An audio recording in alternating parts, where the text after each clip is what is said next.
So it doesn't look good. The front standard here, that is broken. The wood is splintered. This side, it's also messed up. Looks like the screws got pulled out of the wood. Around the back, it's even worse. The back part here, that's busted, the sort of tongue and groove area. It's broken over here too. Ground glass is shattered. That's broken.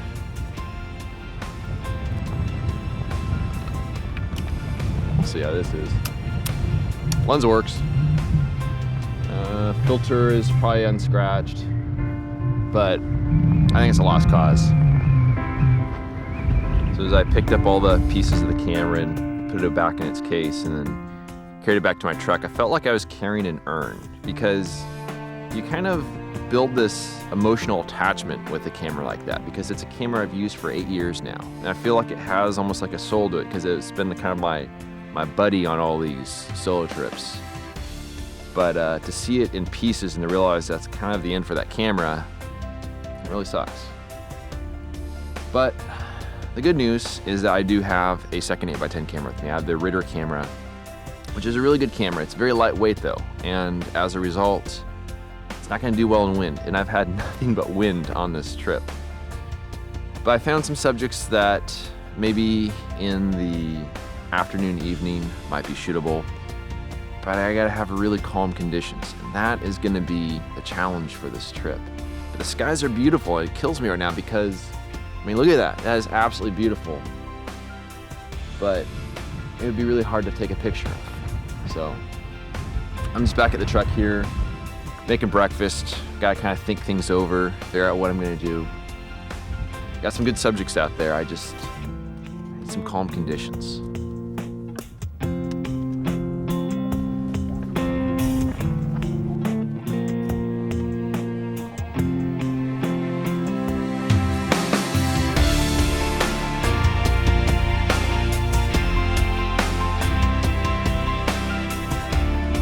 When I go on these solo photography trips, I think one of the main things is I just want to feel like I'm being productive.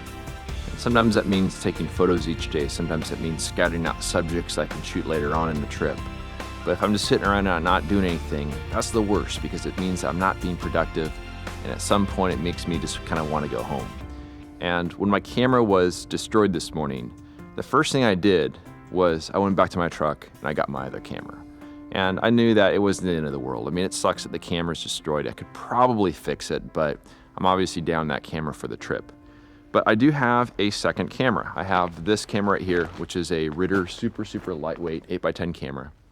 I bought this primarily for going on backpacking trips to areas like in Utah where I'm down in a canyon, there's not a lot of wind. Because that's the issue with this camera. It is not gonna do very well in the wind, but it will do everything that my other camera can do. So I started thinking, what can I do today when it's really windy down in the main valley? I need to find a calm area and a subject that's not moving around. And so I thought, let's go to Titus Canyon. So I went over to Titus Canyon, and I knew that there was this really cool sort of wall that has this really cool rock pattern. So I figured, to feel productive, I'm going to get my camera out, throw my normal lens on there. This is a smaller, lighter weight normal lens I use for the camera, and go ahead and sort of take an abstracty sort of photo of this rock wall here. And from a psychological standpoint, that's huge, because it means I exposed some film today. And also I have some more ideas as far as where I can take some photos. Maybe even this afternoon. We'll have to see what happens with the light and what happens with the wind. But I'm up and running again. I'm feeling productive, and that's a very good thing.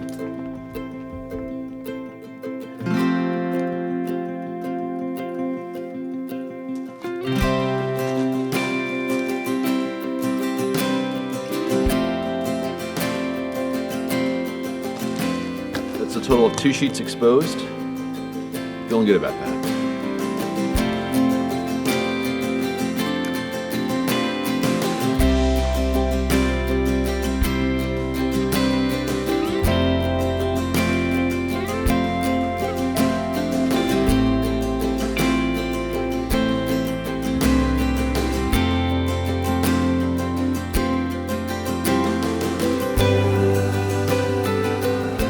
now kind of the late afternoon fading into early evening, and it's starting to rain a little bit, and I spent some time earlier this afternoon kind of scouting around, looking at some of the cracked mud areas where I was this morning. And I've always wanted to get like a really cool cracked mud shot, but in all the times I've been here in Death Valley, and this is like my 8th consecutive year coming here, I never found quite just the right area that had the right sort of mud that I was looking for. But this year, there's tons of it. There's tons of really good areas. What I really need to have is just no wind. No wind and maybe a cloudless sunrise or sunset, and then the sort of light that you get after sunset or before sunrise. That's all I really need to be able to take the sort of photo that I want. There's plenty of areas I found that look absolutely fantastic. And I'm hopeful that I'll get those conditions. It might not be tomorrow, maybe it'll be the day after that, but if I stick around long enough, I'll get those conditions. But my ultimate goal would be to take maybe 2 more photos I'm really, really happy with, that I feel really, really good about, where I feel like I've kind of done a good thing. And then maybe head design if I have time, because I think the conditions there with the storm going through will put a lot of water in the washes on the east side, and that might give me the opportunity of getting some really cool ice abstract photos back in there. But it all depends on what happens here with the weather, and so I'm just gonna hang out here for a little while longer, then go back to camp and make myself some dinner.